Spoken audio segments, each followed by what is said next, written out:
सरकार होती है आम जनता के लिए। मुख्यमंत्री और उनकी पूरी कैबिनेट ने आपके लिए क्या क्या फैसले लिए, जिला प्रशासन और पुलिस ने आपके लिए क्या क्या काम किए। 5 ऐसे काम जो उत्तराखंड सरकार ने इस पूरे हफ्ते में किए हैं, उनका लेखा जोखा लेकर आपके सामने मैं हाजिर हो गया हूं।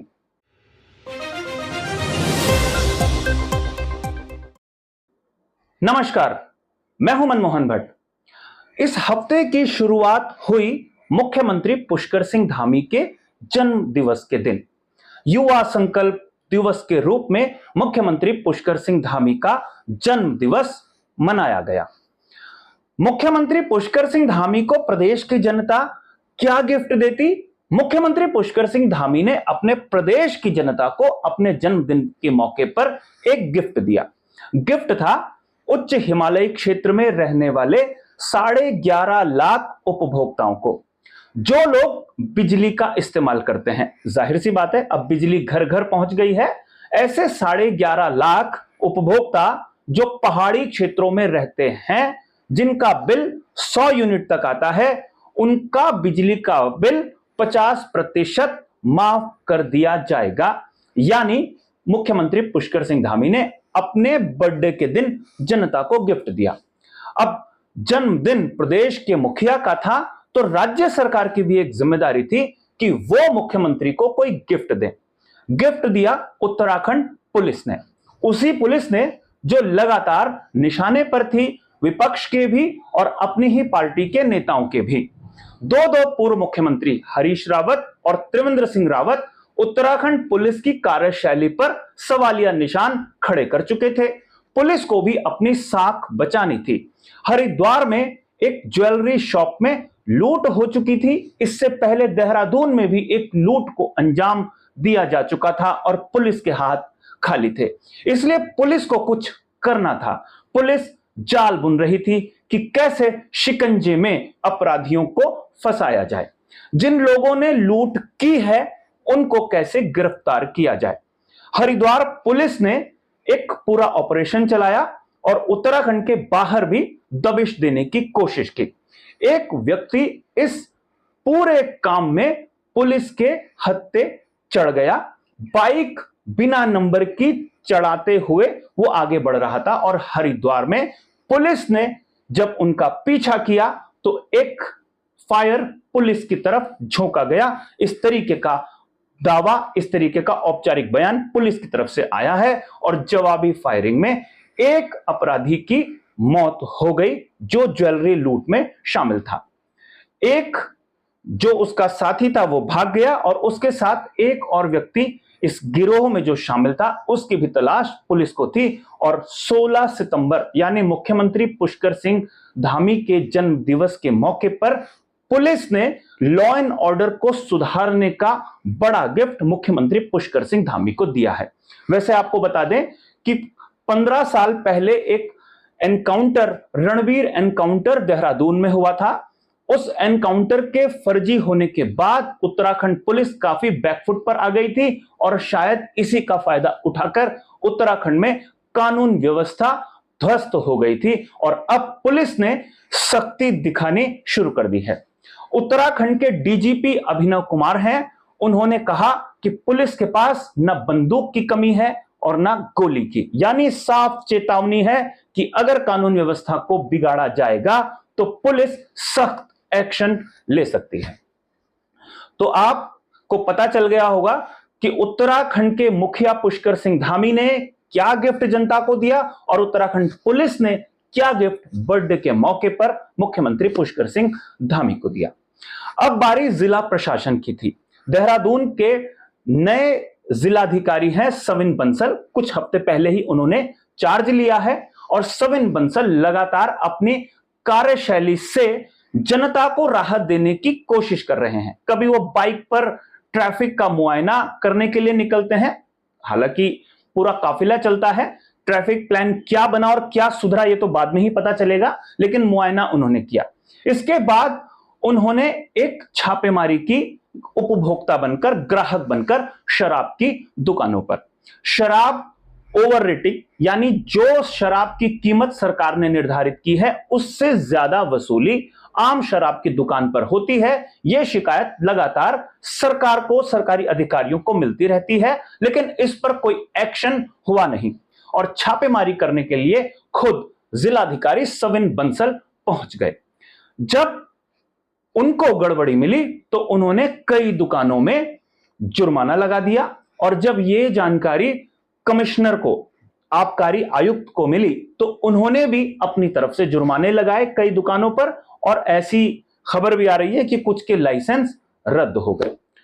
लेकिन जो शराब का कारोबार करते हैं वो कहां जिलाधिकारी की सुनते हैं। उसके ठीक एक दिन बाद साथ ही राज्य के प्रतिष्ठित अखबार अमर उजाला ने एक फॉलोअप किया, एक स्टिंग इसको समझ लीजिए, और पड़ताल की कि जो काम जिलाधिकारी ने करने की कोशिश की है उसका क्या असर हुआ। तो पता चला कि शराब की दुकानों पर तय कीमतों से ज्यादा कीमतों पर शराब लगातार बिक रही है, यानी जिलाधिकारी की छापेमारी का कोई भी असर शराब के कारोबारियों पर नहीं हुआ। जाहिर सी बात है, शराब का काम करने वालों के तार शासन तक जुड़े होते हैं, सरकार तक सीधा जुड़े होते हैं, तो कहां वो जिलाधिकारी की बात मानते। खैर, जिलाधिकारी ने अपना काम किया, जिम्मेदारी ज्यादा आबकारी विभाग की थी जो शायद अपना काम ठीक से नहीं कर रहा था, और जिलाधिकारी को राज्य का राजस्व भी बढ़ाना है और आम जनता को कुछ सहूलियतें देनी है। अगर कुछ शिकायतें मिलती हैं तो उसका समाधान भी करना है। जिलाधिकारी ने तो अपना काम किया, लेकिन विभाग की तरफ से शायद सख्ती नहीं की गई, इसीलिए हौसले शराब कारोबारियों के बुलंद हैं। एक और खबर इस हफ्ते प्रमुखता के साथ अखबारों में प्रकाशित हुई। बेरोजगार संघ लगातार आंदोलन करता रहता है, लगातार काम करने की कोशिश करता है और बताता है कि राज्य सरकार बेरोजगारों के लिए कुछ नहीं कर रही है। इस बीच अखबार में एक खबर छपी। यह खबर बकायदा यूकेएसएससी की तरफ से जारी विज्ञप्ति के आधार पर छापी गई थी। 4,855 पदों पर भर्ती का यह विज्ञापन था और जब यह विज्ञापन अखबारों में प्रकाशित हो रहा था तो उसी समय एक और कार्यक्रम का आयोजन किया जा रहा था। इस कार्यक्रम में जूनियर इंजीनियर्स के पदों पर जिन लोगों की नियुक्ति की गई है उनको नियुक्ति पत्र राज्य सरकार बांट रही थी। यह एक नया तरीका है, जिनकी नियुक्ति की जाती है उनको बकायदा नियुक्ति पत्र सरकार देती है। मुख्यमंत्री इस कार्यक्रम में मौजूद नहीं थे, वो चुनाव प्रचार के लिए अलग अलग क्षेत्रों में हैं, जम्मू कश्मीर के, और वहां से वो वर्चुअल माध्यम से इस कार्यक्रम में जुड़े। इससे पहले भी कई कार्यक्रमों में मुख्यमंत्री ने खुद नियुक्तियां दी हैं जिनका अपॉइंटमेंट हुआ है। एक और महत्वपूर्ण खबर उत्तराखंड में स्थानीय निकाय चुनाव के संदर्भ में लगातार आती रही। प्रवर समिति की एक बैठक होनी थी। प्रवर समिति के पास एक मुद्दा है। मुद्दा यह है कि ओबीसी किस किस नगर पंचायत, नगर पालिका या नगर निगम के क्षेत्र में लागू किया जाए। उत्तराखंड में ओबीसी आरक्षण को लेकर खूब राजनीति हुई। यह राजनीति तब और ज्यादा बढ़ गई जब विधानसभा के भीतर वरिष्ठ विधायक मुन्ना सिंह चौहान ने सवाल खड़े कर दिए और मुन्ना सिंह चौहान को विनोद चमोली और कई दूसरे विधायकों का साथ मिला। इसके बाद राज्य सरकार ने ओबीसी आरक्षण का विधेयक पास नहीं किया बल्कि प्रवर समिति को भेज दिया और प्रवर समिति इस विधेयक की अध्ययन करने के बाद ही कोई रिपोर्ट विधानसभा अध्यक्षा को देगी और उसके बाद यह विधेयक के रूप में पास होगा और तभी पता चल पाएगा कि कौन कौन सी नगर पालिकाएं, नगर पंचायतें, नगर निगम आरक्षित किए जाएंगे ओबीसी वर्ग के लिए।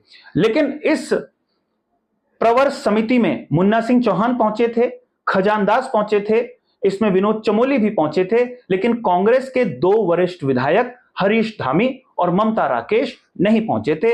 इससे यह अंदाजा तो लग ही जाता है कि कितना सीरियस, कितना गंभीर विपक्ष प्रवर समिति की बैठकों के लिए होता है। अब यह देखना काफी महत्वपूर्ण होगा कि प्रवर समिति अपनी किस तरीके की रिपोर्ट तैयार करेगी। वैसे अभी बताया गया है कि 24 सितंबर को प्रवर समिति की बैठक एक बार फिर से होगी, तब देखेंगे कि कौन कौन से विधायक इसमें आते हैं और कैसे वो अपनी बात रखते हैं और कैसे आखिर रिपोर्ट प्रस्तुत की जाती है विधानसभा के पटल पर। तो साथियों, ये 5 ऐसी खबरें थी जिनका सीधा सीधा वास्ता एक आम आदमी से था। बिजली के उपभोक्ताओं को सरकार ने राहत दी, शराब की कीमतें कम करने की या नियत जो कीमत है उसको नियंत्रित करने के लिए डिस्ट्रिक्ट मजिस्ट्रेट ने लगातार कोशिश की, पुलिस ने लॉ एंड ऑर्डर को बरकरार रखने की कोशिश की, बेरोजगारों को नौकरी मिले इसके लिए राज्य सरकार ने लगभग 5000 पदों पर फिर से विज्ञप्ति जारी करी और प्रवर समिति की बैठक।